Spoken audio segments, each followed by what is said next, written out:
अस्सलाम वालेकुम जी व्यूअर्स। आज आपको ये जूस मेकर से जूस बनाना मैं सिखा रही हूँ। ये देखिए, ये जूस मेकर है। इस तरीके से इसमें हम यहाँ ऑरेंज डालेंगे। ये देखिए, ऑरेंज डालेंगे और इसको हम ऐसे प्रेस करेंगे।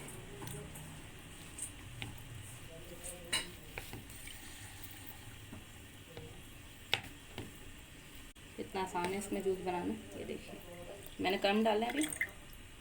इस तरीके से सारा जूस इसमें से हम बना के निकालेंगे। ठीक है, एक साथ आप इसमें सादा भी कर सकते हैं। इसी तरीके से सेब का, गाजर का, हर चीज़ का इसमें आराम से जूस निकल आएगा।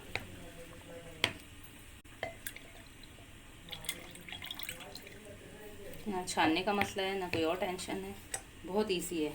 एंड में ये यहाँ से खुलेगा। और जी, तो ये देखिए कि ये जूस रेडी है हमारा। और इसको निकालना भी देखें कितना आसान है इसमें से। अब ये भी देख लीजिए, बिल्कुल खाली हो चुका है ये पूरा।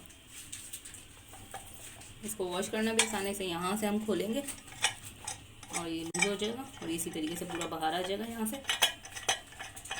ये देखिए, और ये आराम से वॉश हो जाएगा। ये पूरा अलग हो जाता है और ये आराम से देखिए पूरा वॉश हो जाएगा।